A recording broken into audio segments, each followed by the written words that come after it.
high school or collegiate actors to do. And the language was too dense, that the humor was too British, that it was not very likely to be done. But the thing is, it has been done at St. John's. 10 years ago to this semester, and then another 10 years before that, and just this year it was the fall play in Santa Fe. So it has been done before and done successfully, although I think perhaps not so successfully as this. However, I will leave that to all of you to judge. So I want to thank you very much for coming tonight. The cast and crew have put in a lot of time and effort to make this a splendid production for you. You can see here in the Great Hall and not in FSK, where most of our productions happen. I hope you will soon be able to see why I chose this as the location for the play, and I hope you enjoy it. A couple of housewarming things before we begin. Please silence your cell phones, no flash photography, and if you need to leave for any reason during the production, please use the door to the back or the door to your left. Similarly, during intermission, you may exit from those doors and you will find water fountains, vending machines, and bathrooms in the basement of this building. And at the end of the show, if you would like to greet your friends, loved ones, family members, acquaintances who happen to be in the production, you can do so outside of McDowell on that side of the building. So, without further ado, thank you very much, and I present Tom Stoppard's Arcadia.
The seed fell on stony ground.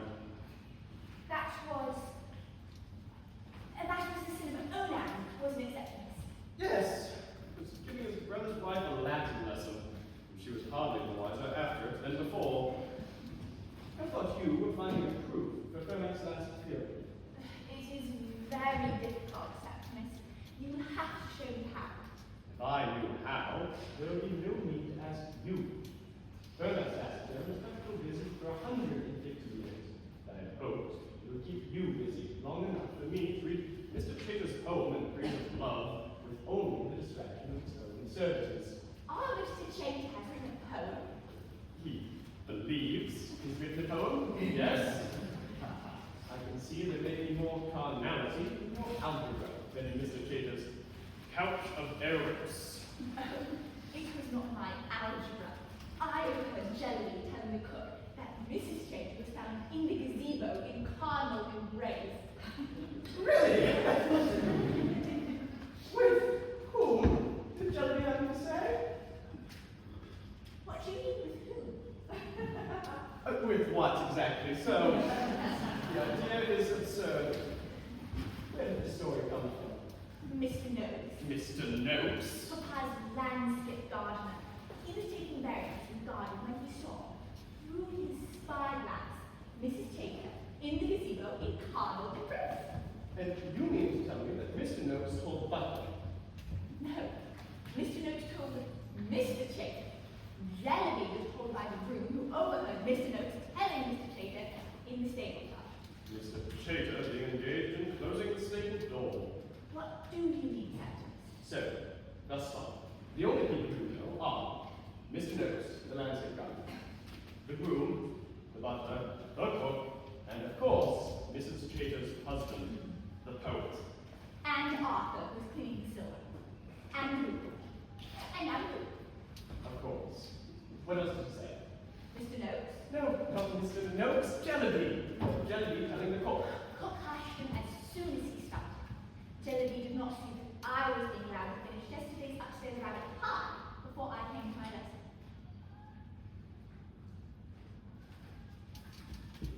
I don't think you can be candid with these things. A gazebo is, after all, not a meat larder. I never said my definition was complete. Is carnal embrace kissing? Yes. And throwing one's arms around Mrs. Chater? Yes, now ferment that. I thought as much. I hope you are ashamed of yourself. Oh, my lady. Yes, sir, you. If you do not tell me the true meaning of things, who will? Ah, yes. I am ashamed. Carnal embrace is sexual congress, which is the insertion of the male genital organ into the female genital organ for the purposes of procreation and pleasure. Now, Fermat's theorem, by contrast, asserts that when x, y, and z are whole numbers, each raised to the power of n, the sum of the first two will never equal the third when n is greater than 2.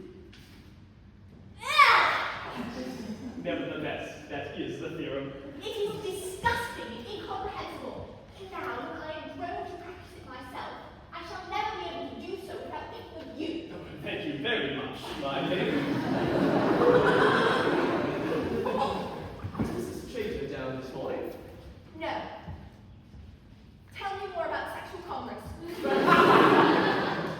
There is nothing more to be said about sexual congress. Is it the same as love? No. It is much nicer than that. I am teaching, David. Beg your pardon, Mr. Hodge. Mr. Chater said it was urgent. You received his... Very well. Thank you.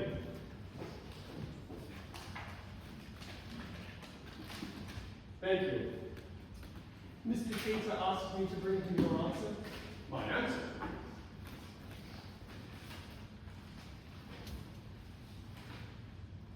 Well, my answer is that as is my custom and my duty to his lordship, I am engaged in the education of his daughter until a quarter to 12. When I am finished, and if Mr. Chater is still waiting, I would be pleased to wait upon him in the gun room. I will tell you so.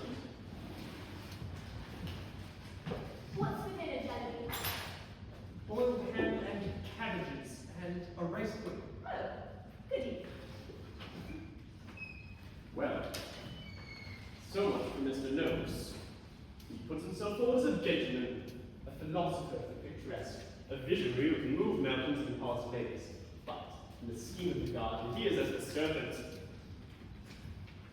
When you stir your rice pudding, Septimus, the jam spreads itself around, making trails like the meteor in the picture in my astronomical atlas. But when you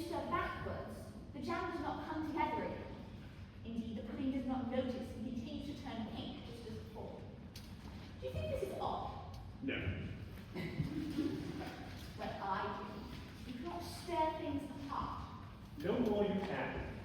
Time must needs run backwards. And since it will not, we must stir our way onwards, mixing as we go. Disorder, out of disorder, into disorder, until pink is complete. Unchanging and unchangeable. We have done it forever. This is known as free will or self-determination. Sit.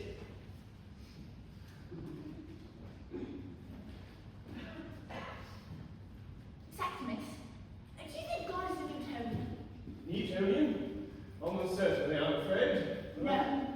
We will have to ask your brother to make his first inquiry. No. Septimus. A Newtonian. Septimus. Am I the first person who thought of this? No. I will get say.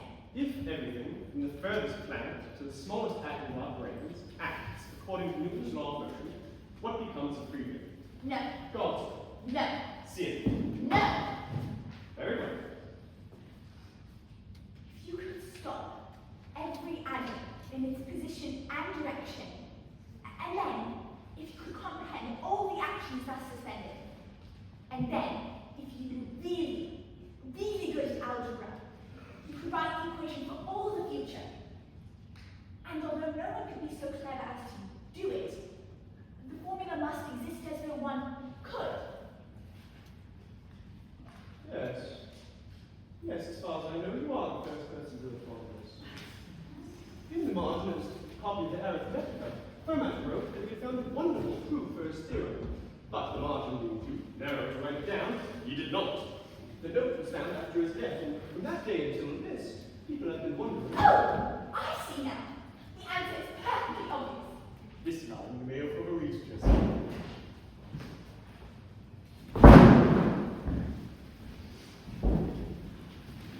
Mr. Chater, perhaps my message miscarried.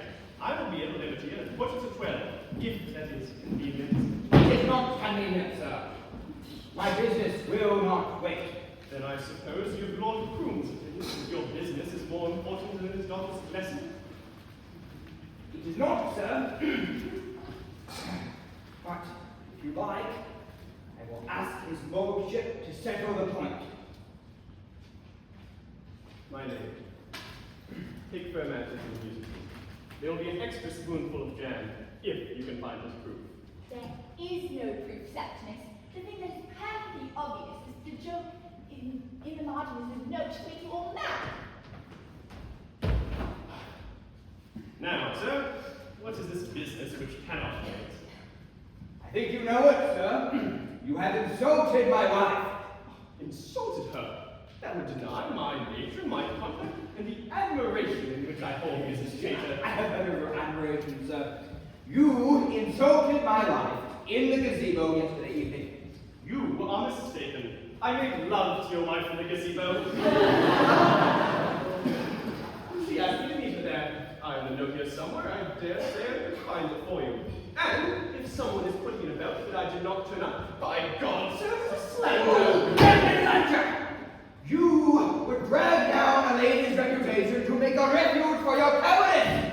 It will not do. I'm calling you out. Chater, my dear You friend. dare to call me that? I demand satisfaction. Mrs. Chater demanded satisfaction. And now you are demanding satisfaction. I cannot spend my time day and night satisfying the demands of the Chater family. As for your wife's reputation, it stands where it ever stood.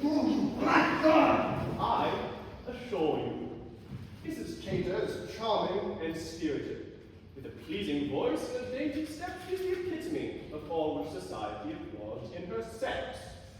Yet, her chief renown is for a readiness which keeps her in a state of tropical humidity as to grow orchids in her drawers in January. Damn you, Hart!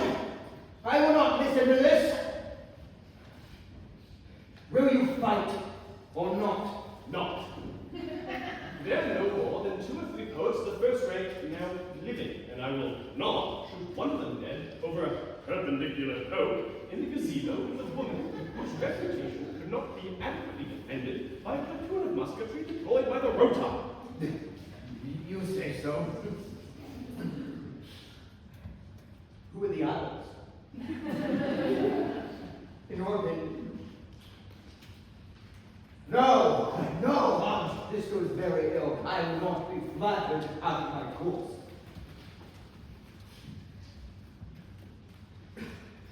say so. I do. And I would say the same thing to Milton, were he not already dead. Not the part about his wife, of course not. But among the living, Mr. Southey? Southey, I would have shot on sight. Yes, he has fallen off. I admire valor quite, but Maddox. Dear me, but We are straying from the course here. You took advantage of Mrs. Chater. And if that were not bad enough, now it seems every stable boy and scullery maid on the street down me. do not listen to a word I said. I heard it, sir, and I will not deny that I appreciate your regard. God knows one is little appreciated when one stands outside the crockery of hats and placement that surround Jeffrey and the My Edinburgh. dear Kate, please judge a poet by the seating plan at Lord Holland's table. By heaven, you are right. Oh, and I would very much like to know the name of the scoundrel who slandered my verse drama, The Maid of Turkey, in the Piccadilly Recreation too. Maid of Turkey? I have it by my bedside. When I cannot sleep, I take up the Maid of Turkey like an old friend. There you are. And then the scoundrel wrote that he would not give it to his dog for dinner. What, covered in bread sauce and stuffed with chestnuts? When Mrs. Chater read that, sir, she wept, and would not give herself to me for a fortnight. Which recalls me to my purpose. The new home, however, will make your name perpetual. Whether it do or not. It is not a question, sir. No coterie can oppose the reading public. The Count of Eros will take the town. Is that your estimation? It is my intent. I do not understand you. You see, I have an early copy sent to me for review. I say review, but I speak of an extensive appreciation of your gifts and your rightful place in English literature. Well, that is certainly original. Not yet. And how long does it? To be done right requires careful rereading of your book. Of both your books, several rereadings, along with outline works for an exhibition of deference or disdain as the case merits. I take notes, you see, I order my thoughts, and when all is complete, and I am calm in my mind. Mrs. Chater knows, for you. I think she very likely did.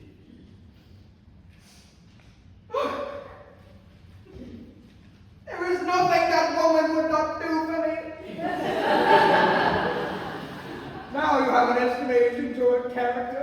Yes, by God, that she is a wife to me, sir.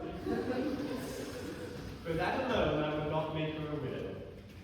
Captain Bryce once made the same observation. Captain Bryce did. Yes, sir, allow me to inscribe your copy in happy anticipation. Lady Thomasina's pen, sir. Your connection to Lord and Lady Groom, you owe to your fighting with her ladyship's brother? No. It was all nonsense, sir. But cannot. Fortunate mistake it was, sir. Brought me the patronage of a captain in His Majesty's Navy, and the brother of the Countess. I do not think Mr. Walter Scott could say as much, and here I am, a respected guest in Sidley Park. Well, sir, you can say you have received satisfaction. Oh, Mr. Noakes, my muddy melon rascal. Where's your spyglass? I think I have a ladyship. Excuse me. To my friend, Septimus Hodge, who stood up and gave his best on behalf of the author, Ezra Chater, April 10th, 1809, Sidley Park, Derbyshire. Yes, sir. Something to show your gratitude. This is handsome. This is more than I deserve. What do you say, Noakes? I do not know. It is certainly a surprise. All from the smart mind of this man. No, not the gazebo. But the boathouse, the Chinese bridge? No, that's not possible. Mr. Noakes would have it so. Mr. Noakes, this is monstrous. I'm glad to hear it from you, Mr. Hodge. May I return now? Not just yet. Yes, let us stay. A lesson in folly is but 2 English steps.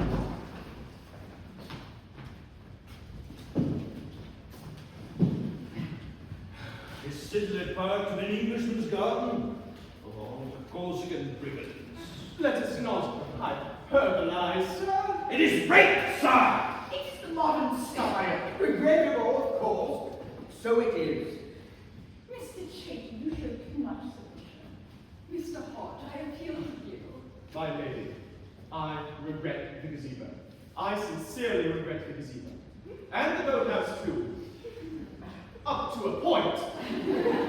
But the Chinese bridge, fantasy. And the shrubbery I reject with contempt. Mr. Chater, will you take the word of a jumped-up jobbing gardener who sees carnal embrace in every nook and cranny of the landscape? Septimus, you're not speaking of carnal embrace. Are you not? Certainly not. What do you know of carnal embrace? Everything thanks to Septimus. I think Mr. Noakes' scheme for the garden is perfect. It's a salvator. What does she mean? Salvatore Rosso, your ladyship. The painter is the very exemplar of picturesque style.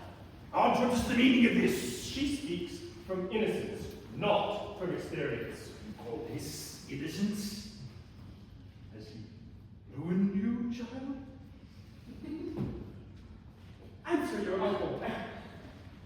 How is a ruined child different than a ruined castle? On such questions I defer to Mr. Noakes. A ruined castle is picturesque, certainly. That is the main difference. I teach the classical authors. If I do not elucidate their meaning, who will? As a tutor, it is your duty to keep her in ignorance. Do not dabble in paradox, Amber. It puts you in danger of the twist weight. Thomasine, wait in your bedroom. Yes, Mamma.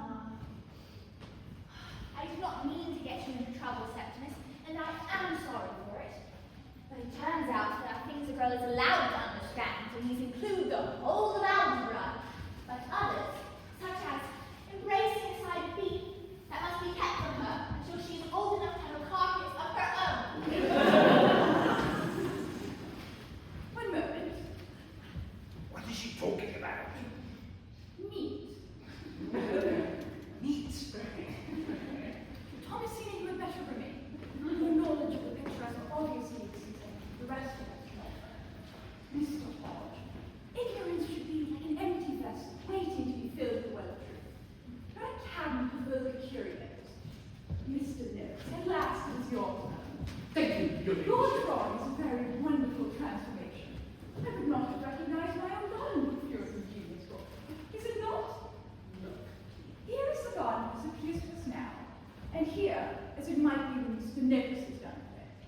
Where there's the familiar pastoral refinement of an Englishman's garden, here is an eruption of gloomy forest and towering crags, of ruins where there was never a house, of water dashing against rocks where there was neither a spring, nor a snowman could not grow the length of a cricket pitch. My hyacinth bell has become a haunt for hobgoblins, and my Chinese bridge, which I am assured is superior to the one at Kew, for all I know of thinking, is usurped by a fallen obelisk overgrown with bronze. Lord Little has one very I similar. cannot believe Lord Little's misfortunes by adding to my own. What is this rustic hovel that presumes to superimpose itself on my gazebo? That is the hermitage, madam. I am good with it. It is all irregular, Mr. Noakes. Yes, sir. The regularity is one of the chiefest principles of the picturesque style. But Sidley Park is already a picture, and most amiable picture too. The slopes are green and gentle, the trees are companionably with intervals that show them to advantage.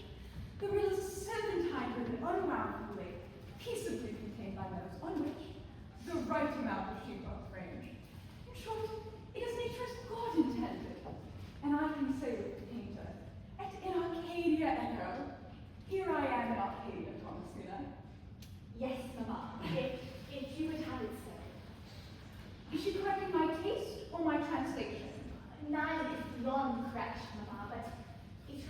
geography that caused the doubt.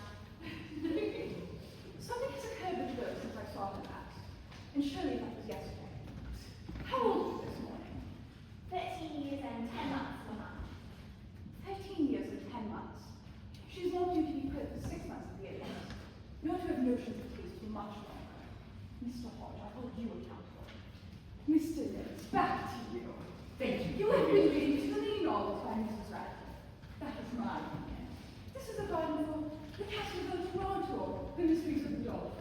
The Castle of Toronto, your ladyship, is by Horace Walpole. Mr. Walpole, the gardener. Mr. Cheever, you are a welcome guest at City Park.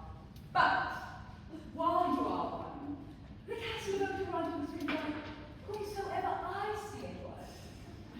Otherwise, what is the point of being a guest? Or having one?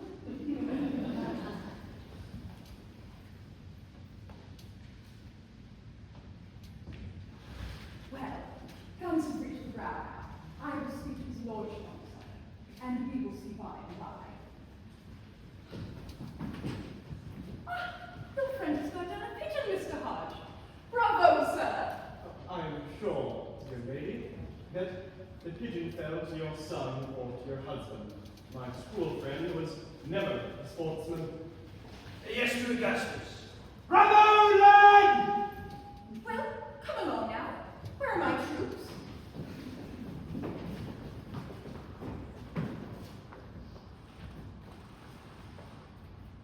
Dear Mr. Hodge.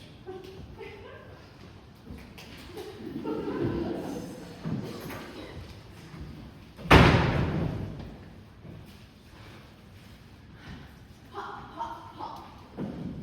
I grew up with the sound of gunfire as a child of the sea. Pigeons rooks in the close season, grouse on the heights of August and pheasants to follow.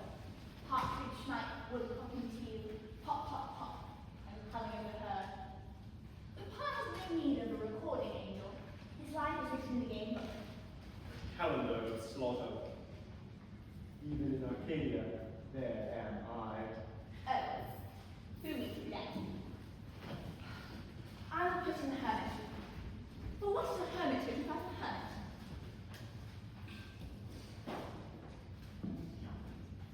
Are you in love with my mother, Septimus? You ought not be cleverer than your elders. It is not polite. Am I cleverer? Yes. Much. Well, I am sorry, Septimus. Mrs. Chater came into the music room with a note for you. She said it was of scant importance, and therefore I should carry it to you with the utmost urgency, safety, and discretion. Does Carlo embrace adult brain? Invariably. Thank you.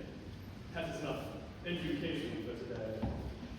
There, I have drawn him like the Baptist in the wilderness. How picturesque.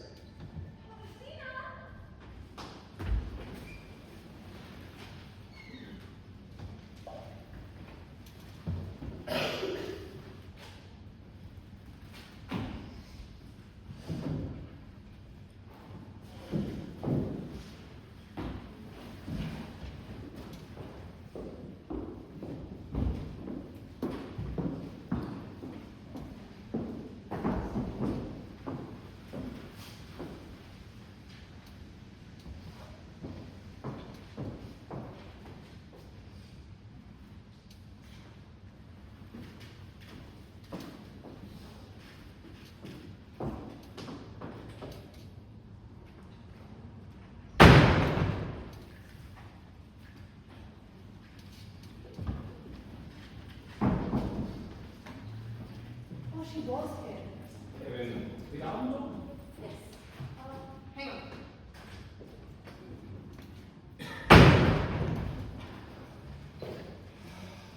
Son.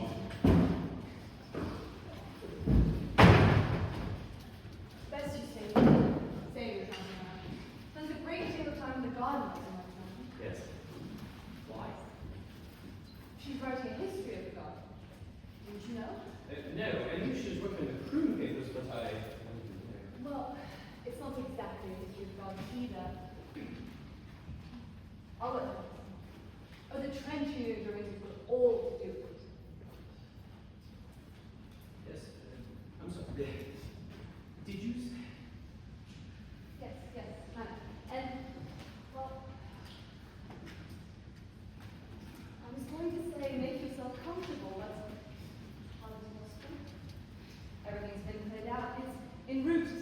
laboratory? Everything is. No, just the students. Will you be alright? I won't leave. Miss Nightingale? Oh, yes, thank you. Is Miss Jarvis Hannah Jarvis the author? Yes. Have you read the book? Oh, yes. Yes. If she might be in the hermitage. Well, can't speak to very much. Are you having a garden party? A dance for the districts. Our annual dressing up in general garments. The Ringleys will come in the house. Those ones are cheap ones we have to bag back from first season next time. So now everything that can be stolen, destroyed, or vomited on has been tapped and removed. Typhus, I should say. Good. Would you tell her... would you mind not mentioning my name just a bit? More than a surprise, would you mind? No. Well, she's bound to ask. Should I give you another name in the meantime? Yes, why not? Pass on the bird. You're not really a nightingale.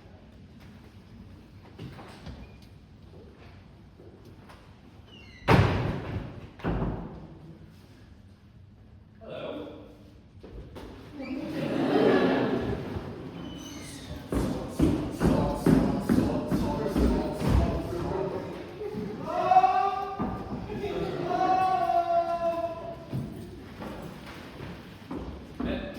She's in the hermitage. Where is everything? Oh, it's been moved for the, Well, the dance is all the tech, isn't it? yes, but this is the way to the nearest toilet. No, I need a commode. Can't you use the toilet? No, it hasn't the game books in it. The toilet has what the commode has. Is anyone looking after you? Oh, yes, thank you. I'm Renard. I've come to see Miss Jarvis. I wrote to Lord Croom, but unfortunately I never received a reply. Is your typewriter? Type it. Was your letter typewritten? Yes. My father never replied to typewritten letters. Oh, lightning. Where have you been hiding? And then I telephoned and I think I spoke to you. To me? Ah! Yes, sorry. You're giving a talk about someone, and you wanted to talk to Hannah about, something. Yes. As it turns out, I am looking Miss Jarvis and not kindly at once. I doubt it. Do you know research? I know. Has she been here long? Well in possession, I'm afraid. My mother had read her book, you see. Have you? No. Yes, a book, indeed. Yes, she's terrifically pleased with herself. I dare say if I wrote a No, bestseller. for reading it. My mother essentially reads gardening books. Well, she must be delighted to have Hannah Jarvis write about her garden. Actually, it's not Hannah's. Oh, it's all right, Gus. What do you want? Well, we were to go take hiking for his brother. Actually, we've met before at Sussex a couple years back at a seminar. Oh, was I there? Yes, one of my colleagues thought he had found an unattributed short story by D.H. Lawrence, analyzed on his own computer. Most interesting. Perhaps you know the paper. No, but I often sit with my eyes closed, but it doesn't necessarily mean that I'm awake. Well, by analyzing sentence structures and so forth, this chap had managed to show that there was a 90% chance that the story was indeed by the same author as Woman in Love. And to my inexpressible joy, one of your maths models was able to show on the same statistical basis that there was a 90% chance that Lawrence had also written the Just Brilliant books. And much of the previous day's Brighton and Barbados. Yes, right. I think I was there. Ah! As she comes, I'll leave you to talk. Oh, by the way, Jules the Red Master. Yes. If you'd like a hint, I put it out of sight to the stable arch before my father comes in. He won't have anyone in the house with a Japanese car. Are you queer? No, actually. Well, even so.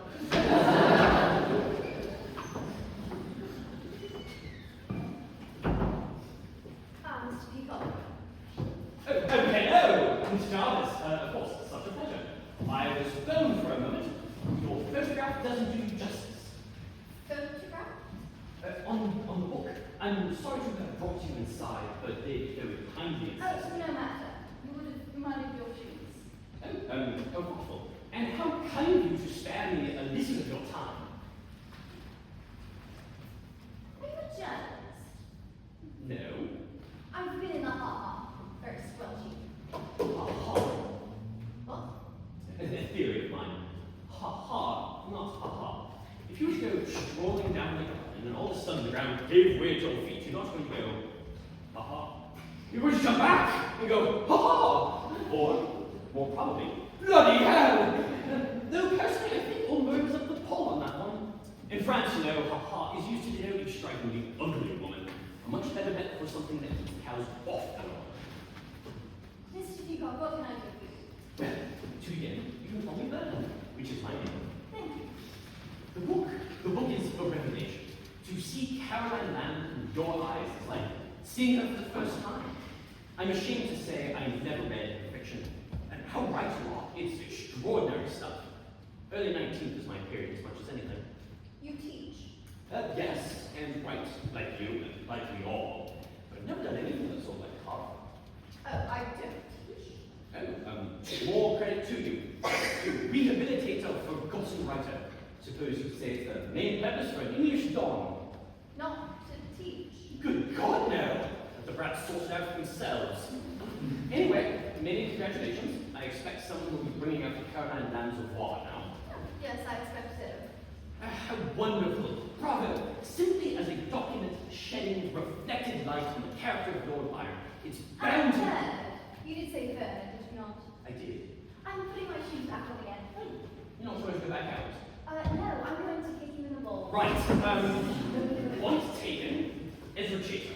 Ezra Chater. Born Twickenham, Middlesex, 1778, author of two verse narratives, The Maid of Turkey, 1808, and The Count of Eros, 1809. Nothing more after 1809. Disappears from view. I see. And? There is a Sidney Park connection.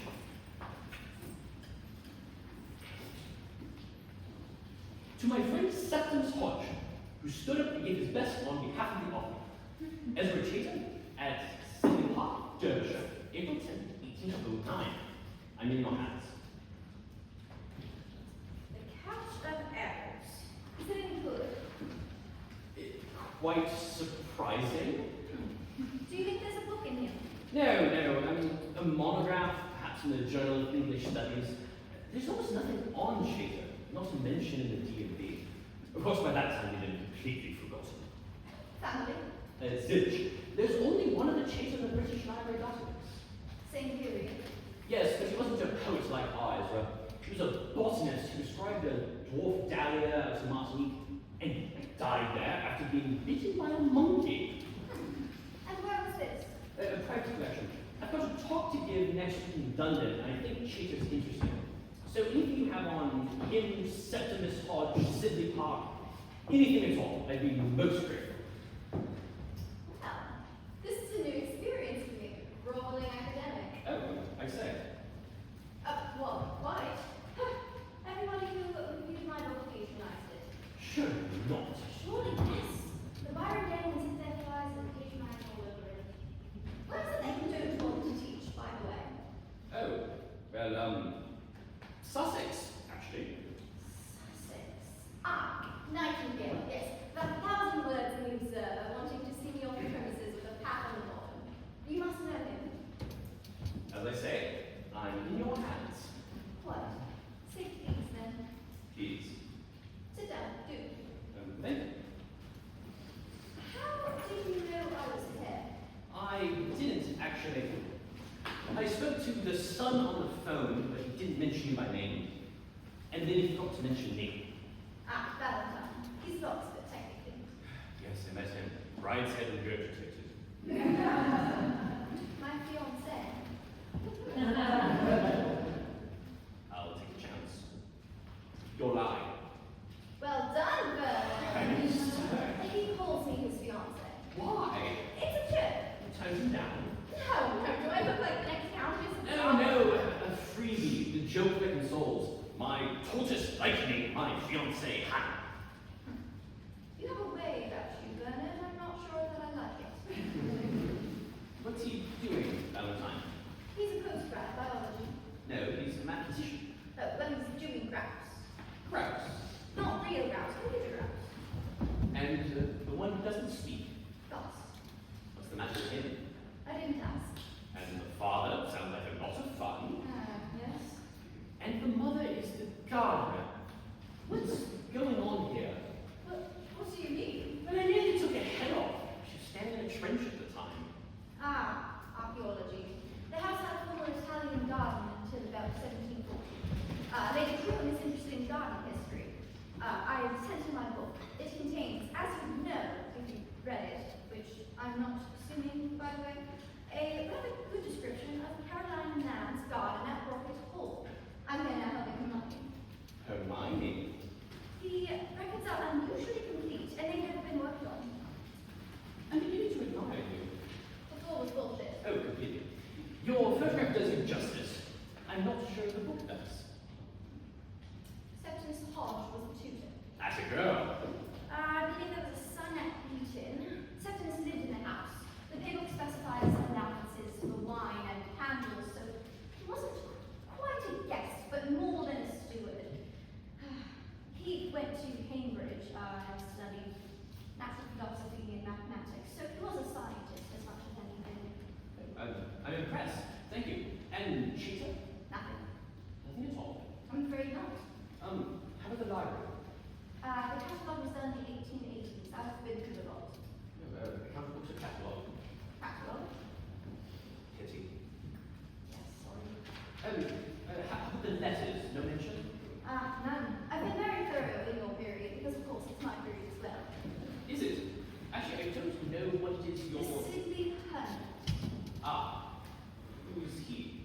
He is my peg for the nervous breakdown of the romantic imagination. I'm doing landscape and literature, 1740 to 1834. What happened in 1834?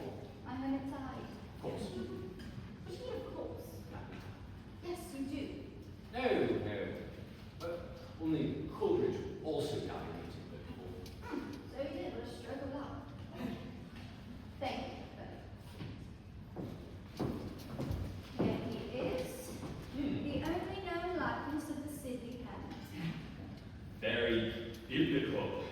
Drawn in by latter hand, of course. The Hermitage did not yet exist when Notes did the drawings. Notes the painter. Landscape gardener. He'd do these books as a sort of prospectus for his clients. There. Before and after, you see. This is how it all looked until, say, 1810. Smooth, undulating, serpentine, open water, clumps of trees, a castle house. Lovely. The real England. You can stop being silly now, Bernard. English landscape was invented by gardeners who were imitating foreign painters who were evoking classical authors. It was all brought home in the luggage from the Grand Tour. See here, capability Brown doing cloud, she was doing bird, Arcadia. And here, superimposed by Richard Noakes, untamed nature in the style of Salvatore Rosa. It's the Gothic novel expressed in the landscape. Everything but vampires.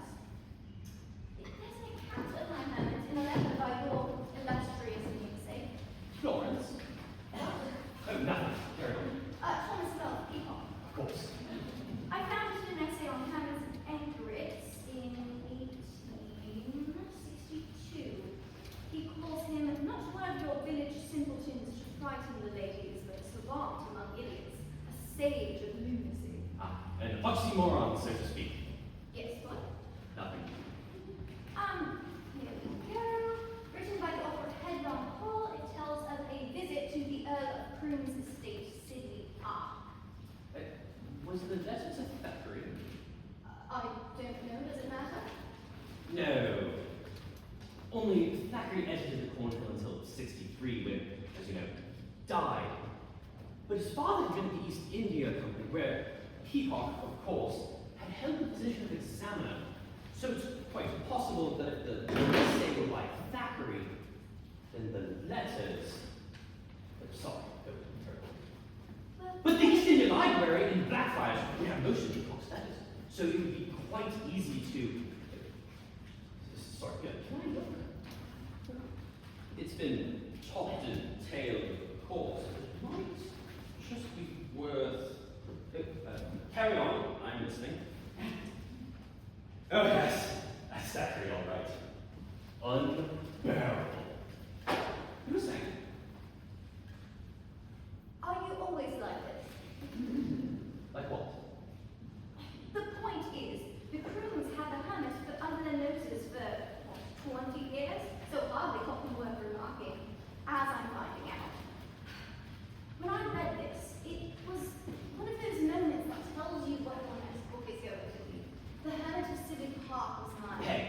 Epiphany. Epiphany, that's it. I mean, he was placed in the landscape exactly as one might place a potter, you know. And then after he lived out his life as a sort of garden ornament. Did he do anything? Oh, boy, yes, he was quite busy. When he died, the cottage was stacked solid with paper. Hundreds of pages, thousands. Peacock says he was suspected of genius. As it turns out, of course, he was off his head. He'd covered every sheet with cabalistic proofs that the world was coming to an end. It's packed, isn't it? The perfect symbol, I mean. Yes. Of what? The whole romantic sham, Bernard. That's what happened to the Enlightenment, isn't it? A century of intellectual rigor turned in on its head in a setting of cheap thrills and false emotion. The history of the gardens has told perfectly. There is an engraving of City Park in 1730 that makes you want to weep. Paradise in the age of reason. By 1760, everything had gone. The topiary, pools, and terraces, and avenue of limes, the whole sublime geometry was plowed under by utility ground so that the fools could pretend that they were living in God's countryside. Then Richard Noakes came in to bring God up to date. When it had finished, it looked like this. The decline from thinking to feeling, you see. That's awfully good. No, really, we'll stand up. Thank you. I especially like the bit about the heart. Do you like hedges? Well, I don't like sentimentality. Of course not. Are you sure? Seem awfully sentimental about geometry. But the hermit is very, very good. The genius of the place. Ah, that's my title. Of course. Of course. Of course, what was he doing when he wasn't being a simple? I don't know. I mean, yes. Absolutely. Does Peacock say anything to the whole paper? Made a bonfire.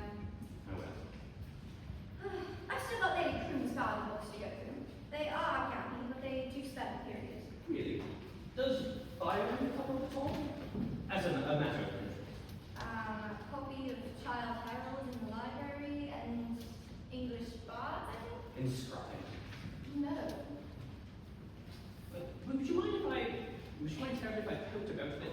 Only what you've done with it, of course. Are we looking into Byron or Cater? No, honey, just cut some through. There's tea in the pantry, if you don't mind much.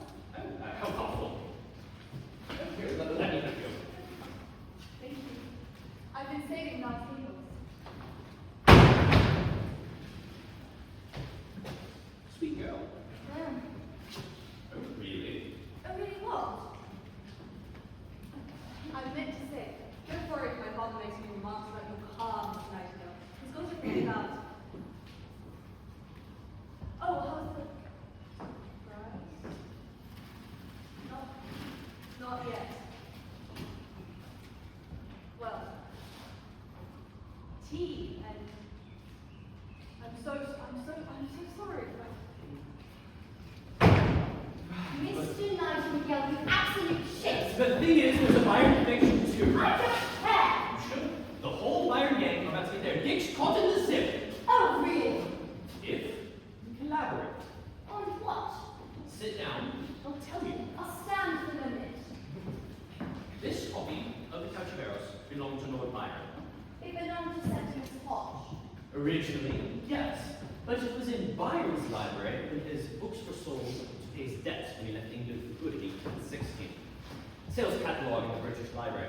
Eros was lot 74A, purchased by bookseller and publisher John Nightingale of Oppercourt Paul Law, whose name survives in the firm of Nightingale and Maxwell, the present Nightingale being my cousin. I'll give you the headlines. 1939, stock removed to Nightingale Country House in Kent. 1945, stock returned to bookshop. Meanwhile, overlooked box of early 19th century books languishes in the Nightingale Country House cellar until households make way for the Channel Tunnel Rail Link. Eros discovered with a sales slip from 1816 still attached. Photocopy available for inspection. All right, so it was in Byron's library. Yes, a number of passages have been underlined. All of them, and only them, no, look at me, not the book. All of the underlined passages, word for word, were used as quotations in the review of the Country House of the Piccadilly Recreation, April 30th, 1809. The reviewer begins by drawing attention to his notice of Native Turkey in the same periodical. The reviews read like, well, no, the reviewer is obviously Hodge. My friend said to Miss Hodge and stood up and gave his best on behalf of the author. Yes, but the reviews read a downside more like Byron and his review words were the previous. All right, well, congratulations, possibly. 2 previously unknown book reviews by the young Byron. Is that it? No. Because of the tapes, there survived undisturbed in the book 3 documents. Sir, we have an urgent matter to settle. I wait upon you in the gun room. E. Chater, Esquire.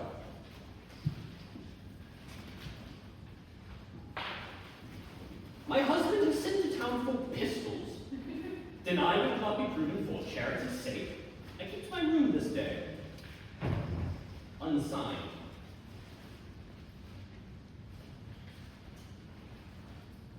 Sidley Park, Derbyshire, April 11th. Sir, I call you a liar, a lecher, a slanderer, and a thief of my honor. And I wait upon you for making proper arrangements for giving me satisfaction as a man and a poet.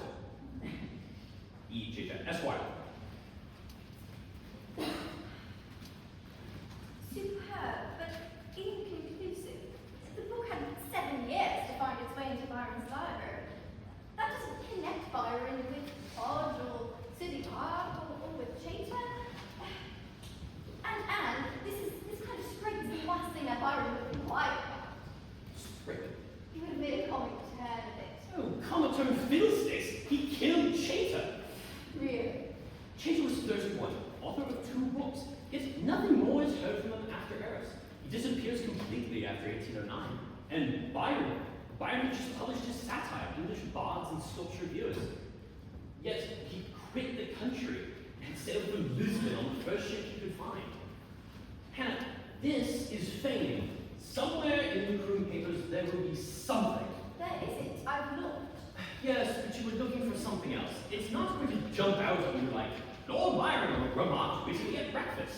Well, nonetheless, if it had been his presence here would have been very unlikely to have gone unremarked by anybody. There's nothing here to suggest that Byron was here, and I don't believe that he ever was. At least let me poke about. Your lawyer might pitch. Dear girl. Don't call me dear girl. If I find anything on Byron or Chater or Hodge, I'll pass it on. Nightingale, Sussex. Oh, well, thank you. Sorry about the business with my name. Don't mention it.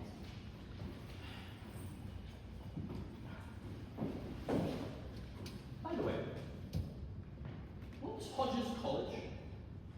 Trinity? Trinity?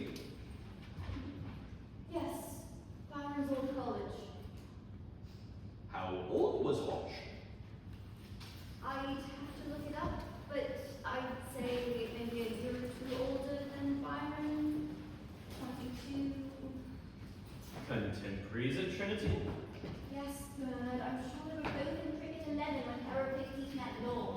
You mean to tell me that Lord Byron was at school with Septimus Podge.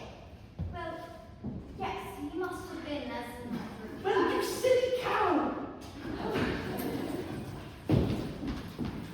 I need to go and see about my car. Are you going to hide it? Hide it? I'm going to sell it. Is there a pub I can put up in the village? Oh, aren't you happy I'm here?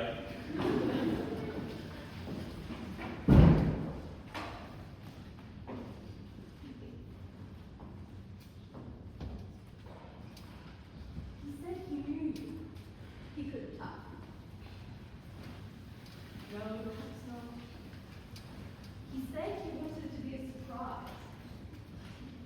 Perhaps that's different. I thought there was lots of sexual energy there, didn't you? What? Well, bouncing on his feet, you see, a sure sign. Should I invite him for you? To what? No. You should do it yourself. It's so much better. He can come as your partner. Stop it. Thank you, Steve. Well, if you don't want a partner, is he married? I haven't the slightest idea. Aren't you supposed to have a pony? I'm just trying to fix you up, Hannah. Believe me, it gets less important. I just meant for God's sake. He can come as Beau Brummel. I don't want to dress up, and I don't want a dancing partner. Least of all, Mr. Nightingale. I don't dance. Don't be such a prude. You were kissing him anyway. He was kissing me! And only out of general enthusiasm. Don't say I didn't give you those chunks. And my genius brother will be much relieved. He's in love with you, I suppose you know. That's a joke. Not a joke to him. Of course it is not even a joke. How could you be so ridiculous? Hello, Jas. What have you got there? Oh, thank you.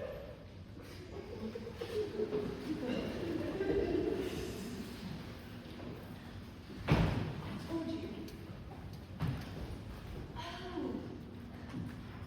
Oh, dear.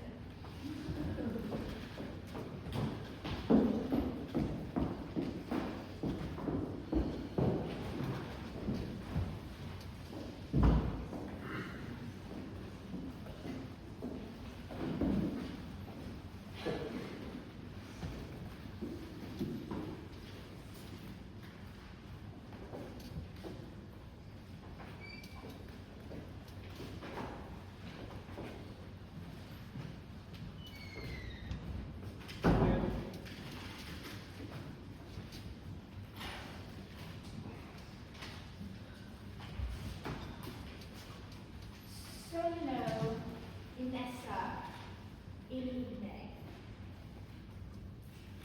There is no reply, Danby. Thank you. I would say so. I would have something to post if you would be so kind. Yes. Seated on a throne in fire,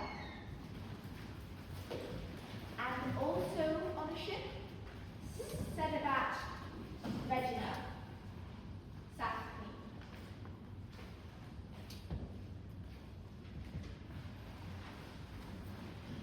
Why have you stopped?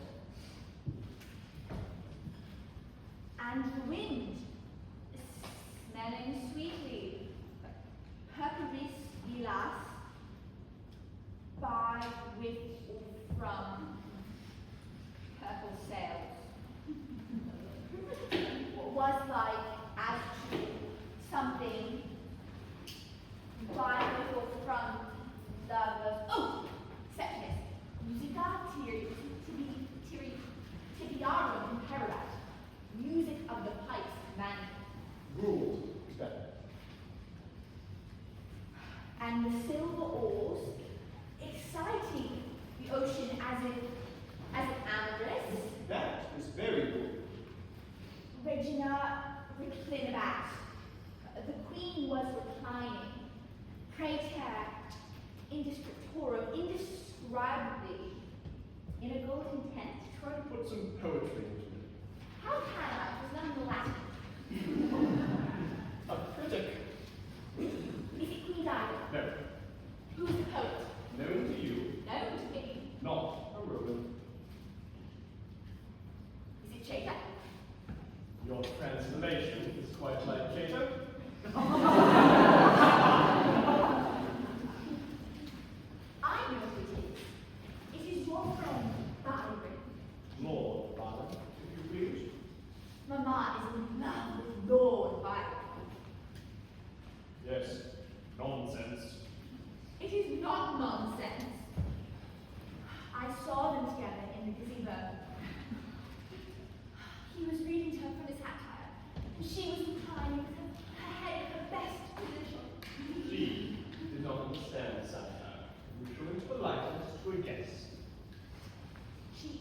vexed with Papa for his determination to alter the park, but that alone cannot account for her politeness to a guest. She was downstairs, hours before custom. Lord Byron was quite amusing at breakfast. He paid you tribute to sentiments. Did he? He said you were a witty fellow, and that he had, almost by heart, something written about. Well, I forget what, but it had something to do with an article about the maid of Turkey, and how you wouldn't give it to your dog for dinner. And Mr. Cater was at breakfast, of course. He was not like a set of lazy bones. He does not have Latin to set, and mathematics to correct. Correct? What is incorrect about it? An alpha minus who? What's the minus for? For doing more than was asked. You did not like my discovery. A fancy is not a discovery. A jibe is not a rebuttal. You are chose me because Mamma is in love with your friend. Well, let them alone. They cannot turn back the events of knowledge. I have used an excellent discovery. Each week I plot your equations dot for dot, x's against y's and all manner of algebraic relation. And every week they draw themselves to nothing but commonplace geometry, as if the world of forms were nothing but arcs and angles. God's truth, Saxonus, if there is an equation for a curve like a bell, there must be an equation for one like a bluebell. And if a bluebell, why not a rose? Do we believe that nature is written in numbers? We do. Then why do your equations describe only the shapes of manufacture? I do not know. Aren't thus God could only create a cabinet? He has an aspect of equations which lead to infinities where we do not follow. What faint heart? We must start easy. Work outwards to the middle of the maze. I will take this leap and plot this equation. You will be famous between mine to a Lord is dead and forgotten. Back to Cleopatra. Is it Cleopatra? I hate Cleopatra. Hate her? Why? Everything is turned to love with her. New love, absent love, lost love. I've never known a heroine to make such noodles of our sex. It only takes a Roman general to dock anchor outside the window when away goes the empire, like a christening mug into a pawn shop. If Queen Elizabeth had been a Ptolemy, things would have been quite different. We'd be admiring the pyramids of Rome, or the great Sphinx of Verona. God save us. Instead, that Egyptian noodle made carnal embrace with the enemy who burned the great library at Alexandria without so much as a fine for all his overdue. Oh, Septimus, how can you merit all the lost plays of the Athenians? 200 at least by Aeschylus, Sophocles, Euripides, thousands of poems, Aristotle's own library brought to Egypt by the noodle's ancestors. How can we sleep but for grief? By counting our stock. 7 plays from Aeschylus. 7 from Sophocles. 19 from Euripides, my lady.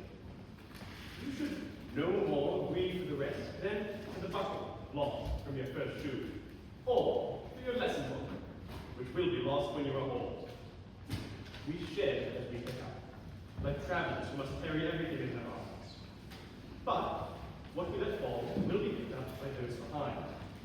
The procession is very long, and life very short. Die in March. But there is nothing outside of March, and so nothing can be lost to it. The missing plays of Sophocles will turn up piece by piece, or be written again in another language. Ancient cures for diseases will reveal themselves once more. Mathematical discoveries glimpsed and lost to view will have their time again. You do not suppose, my lady, that if all of Archimedes were hiding in that great library of Alexandria, we get lost for a corkscrew. I have no doubt that steam-driven peak engine which puts those notes into ecstasy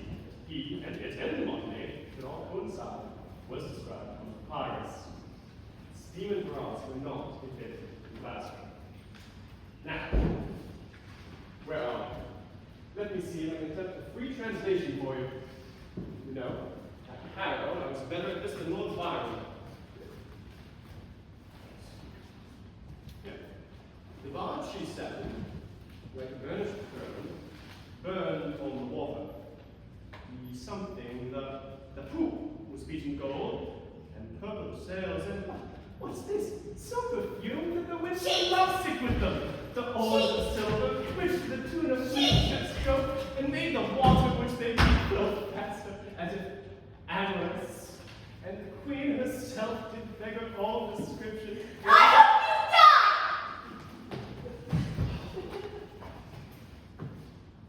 die! Go on, man, what's any doing there? Hold her what? Hodge! Chase me, my dear fellow, don't hang back, come in. Captain Bryce does me the honor, sir. I mean to say, sir, whatever you have to say to me, address yourself to Captain Bryce. How unusual. Your wife did not appear yesterday, sir. I trust she is not sick. My wife? I have no. What the devil is he talking about? I do not understand the scheme, Chater. To whom do I speak when I wish to address Captain Bryce? Ah, slippery, Hodge, slippery. By the way, Chater. I have wonderful news to tell you. Someone has taken to writing wild and whirling letters in your name. I received one about a half hour ago. Mr. Hodge, look to your honor, sir. You cannot attend to me without this footwear. Nominate your second, who might send the letters between gentlemen. Whatever your friend buy do the service. Oh, yes, you would do me the service. Sir, I repent your injury. You're an honest man, with no more malice in you than poetry. Well, that is more the thing.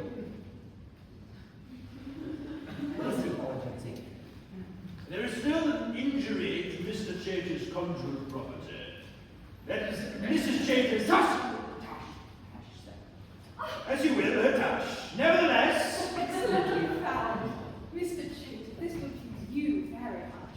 Lord Byron makes a copy of your new book, Dies to Be, and intends to include your name in the second edition of English Bards and Scotch Reviewers. English bards and Scotch reviewers' edition is a doggerel aimed at Lord Byron's seniors and betters. He intends to include me. He intends to insult me. But of course he does. Would you rather be thought not worth insulting? You should be proud to be in the company of Rogers, Moore, and Wood. The character errors. That is my copy, madam. So much the better. But your friends look forward to not anymore. Mr. Hodge, you must speak to your friend. Out of his affect, he can pretend to quit us. I will not have it. He says he's determined on a Malta pact, sailing out far. He's headed to Lisbon and Lesbos and portmanteau crystals. I told him not before. The whole of Europe is in an employee fit. All the best routes are those. The roads entirely occupied by movement armies. The lodges and villas. And the fashion for godless republicanism, not yet arrived at natural religion. Says his aim is poetry. What does that mean, poetry in pistols? And poets, perhaps. Mr. Hodge, I charge you to take command of his pistols. He is not safe with them. He, confess to me, is entirely losing his habit from boyhood of shooting himself in the foot. What is that noise? The new Broadwood pianoforte, madam. Our music lessons are at an early stage. Hey, restrict your lessons to the piano side of the instrument, and let him use on the forte when she learns something.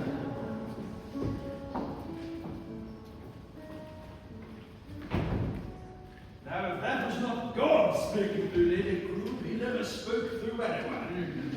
Take command of Lord Byron's pistols. You heard Mr. Chater, sir. How will you answer him? By killing him, I am tired. Ah! So damn your soul, Chater! All they would would have stayed a lawyer and Virgil a farmer if they'd known the bathos to which love would descend. Your sportive satyrs and your noodle nymphs. I am at your service with a half-ounce ball in your brain. May it satisfy you behind the boathouse at daybreak, say 5 o'clock. Do not fear for Mrs. Chater. She will not want for protection while Captain Grice has a guinea in his pocket. He told her so himself. You lie, sir! No, sir. Mrs. Chater, perhaps. You lie or you will answer to me! Very well. I can fit you in at 5 minutes after 5. Then it's off to the mountain packet and a founder. You two will be dead. My penurious school friend can remain to tutor Lady Thomasina, and I trust that everybody, including Lady Croom, will be satisfied. Use your blustering bladder. Rest assured, Chater, I will take the air out of you. Wait! Wait! Hi, Thomasina Capelli, and a truly wonderful method whereby all forms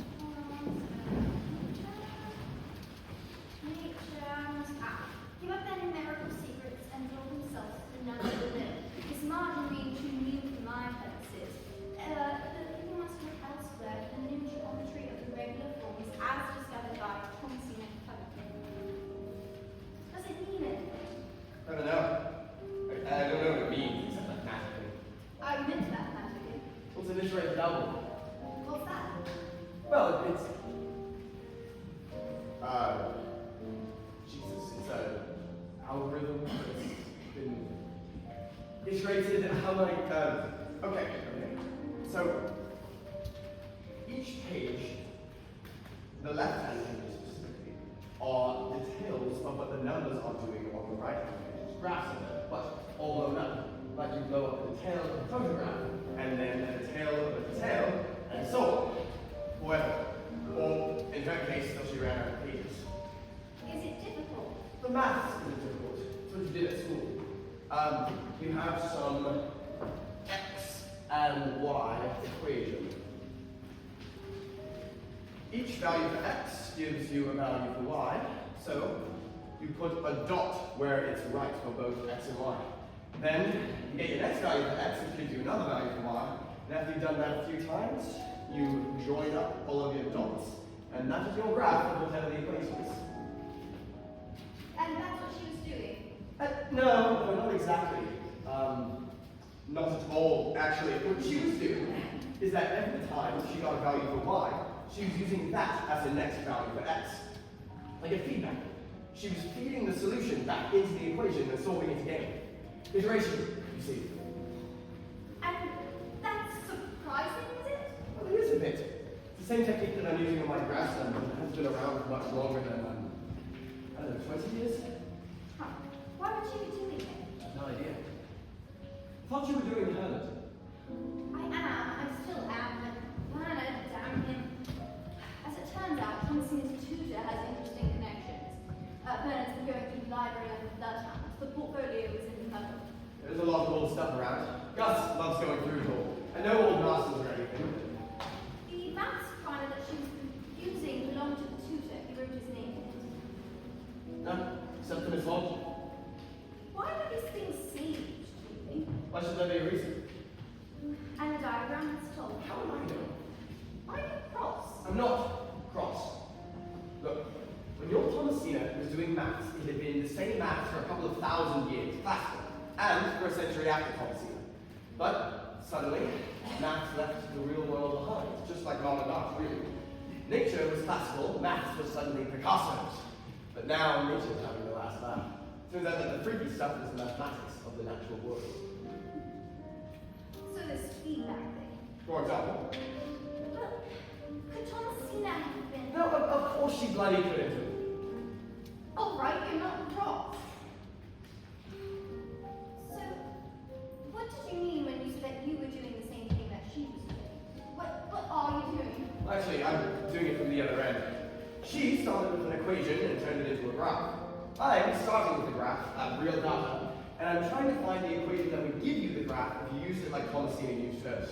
Iterative. See, it's how you study population changes in biology.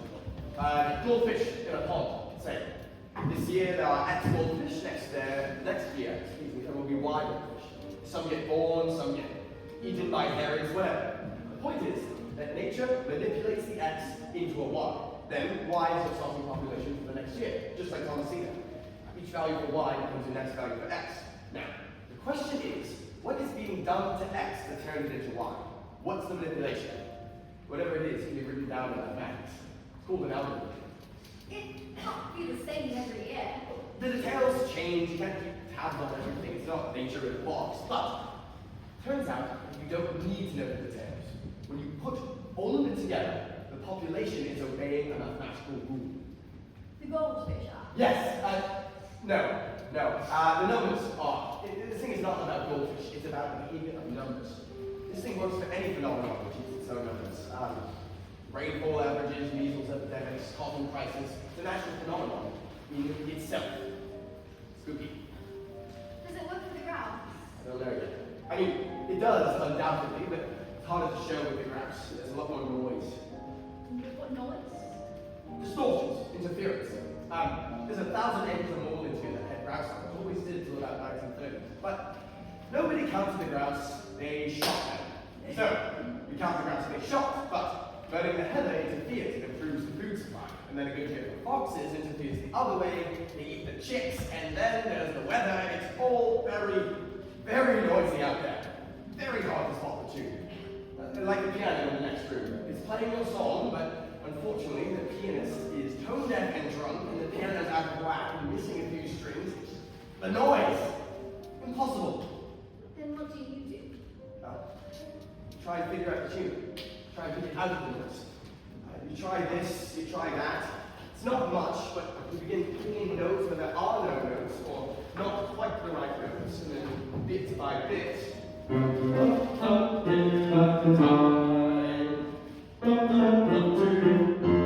lost album. And then what? I publish. Sorry, jolly good. Yeah, well, that's the theory, anyways. Grouse are bastards when compared to goldfish. Why did you choose them then? The game books, my true inheritance. 200 years of real data on a plate. Someone wrote down a pretty that shot. Well, that is what a game book is. I'm only using them about 1870 when Butts and Peters came in.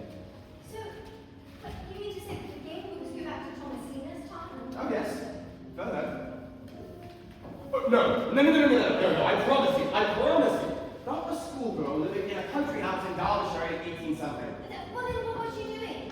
Nothing she understood, she was just playing with the numbers. She had to be doing something. No, she wasn't. What? A monkey at a typewriter. Yes. Well, a piano. Must give up their numerical secrets and draw themselves through number alone. Okay, this feedback thing, is it a way of making pictures of forms of nature? Just tell me if it is or isn't. To me, it is. Pictures of change, turbulence, growth, decay. It's a sort of way of drawing an elephant, for God's sake. Right, so you couldn't make a picture of this leaf by iterating on what's it? Well, yes, you can do that. Well, tell me, honestly, I can kill you. Well, if you knew the algorithm and fed it back 10,000 times, each time there would be a dot somewhere on the screen. You never know where to expect the next dot, but gradually you begin to see this shape. Because every dot would be inside the shape of the leaf. It wouldn't be a leaf, it would be a mathematical object, but yes, the unpredictable and the predetermined unfolding together to make everything the way that it is. It's how nature creates itself on every scale, the snowflake and the snowstorm. Makes me so happy. To be at the beginning again, knowing almost nothing. I mean, people are talking about the end of physics. It looked like quantum and relativity were going to clear out the whole problem between them, but it turned out that they could only explain the very big and the very small, and the universe, elementary particles.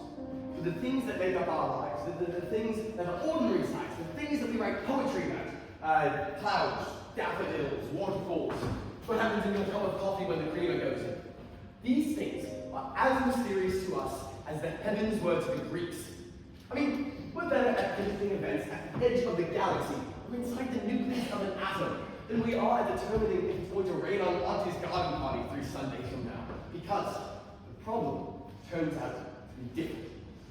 We can't even predict the next drip from a dripping faucet when the dripping gets irregular. Each drip sets up the conditions for the next. The slightest variation blows prediction apart, and the weather is unpredictable in the same way. Will always be unpredictable. When you push the numbers through the computer, you can see it on the screen. The future is disorder. A door like this has cracked open only 5 or 6 times since we first got up on a high wave. I mean, it is the best possible time to be alive now, when almost everything you thought you knew is wrong. The weather is fairly predictable in the Sahara. The scale is different, but the graph looks the same, I bet you. 6 months in the Sahara looks like... No. 6 months in Manchester looks like 6,000 years in the Sahara. How much? Bet you everything you have to lose.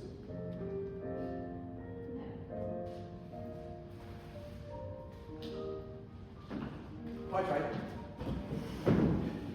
That's why there was corn in Egypt.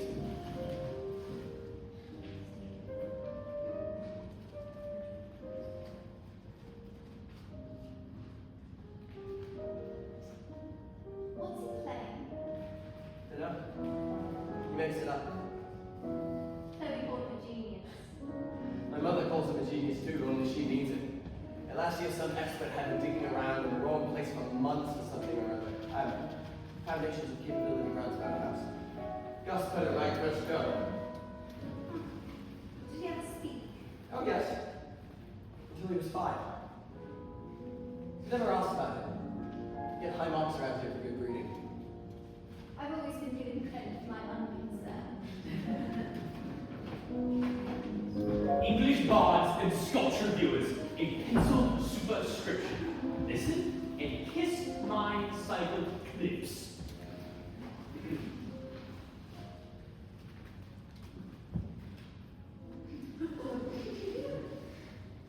O harbinger of sleep, who missed the press, and hoped his drone might thus escape redress. Though wretched Chater, bard of Arrow's couch, for his narcotic, let my pencil vouch. You have to turn over every page. Is it his handwriting? Oh, come on! Obviously not. Christ, what do you want? Proof. Quite right. What are we talking about? Proof. Proof. You have to be there, you silly bitch. You're speaking of my fiance. Especially when I have a gift for you. Lady Croom, writing to London, to her husband. Her brother Captain Bryce married a Mrs. Chater. In other words, I might assume a widow. I said he was dead. What year? 1810. Oh my God, 1810? Well done, Hannah! Are you going to tell me it's different, Mrs. Chater? Oh, no, it's her, right? There's a Christian name. Charity. Charity. Denied cannot be proven for charity's sake. Don't kiss me. She won't let anyone kiss her. You see, they wrote, they scribbled, they put it on paper. It was their employment, their diversion. Paper is what they had. And there will be more. There's always more. We can find it. Such passion. First Valentine, now you is moving. The aristocratic friend of the tutor, under the same roof as the poor sod whose book he savaged. And the first thing he does is seduce Chater's wife. All is discovered. There is a duel. Chater dead. Byron fled. P.S. Guess what? The widow married her ladyship's brother. Do you honestly think no one wrote a word? How could they not? It is fallen from view, but we will write it again. You can, but I haven't done anything. Oh. Well, that's very fair. Generously. Prudent. Chater could have died anything, anywhere. But he fought a duel with Byron. You haven't established it was fought. You haven't established that it was Byron. For God's sake, Manne, you haven't established that Byron was even here. I'll tell you your problem. No guts. Really? By which I mean a visceral belief gut instinct, the part of you that doesn't reason, the certainty for which there is no back reference, because time is reversed. Top tick goes the universe, and recovers itself. But you were in there, and you bloody know. Are we talking about Lord Byron the poet? No, you fucking idiot! We're talking about Lord Byron, the chartered accountant! He was here all night. The poet, I mean. How do you know? It was in one of the game books. I think he shot a hair. I read through the whole lot once. I believe there were some quite interesting people. Where is the book? Like something one I'm using too early. H09. They've always been in the cloud. Just ask Chloe.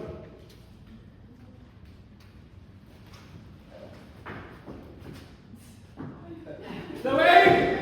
Chloe! Chloe!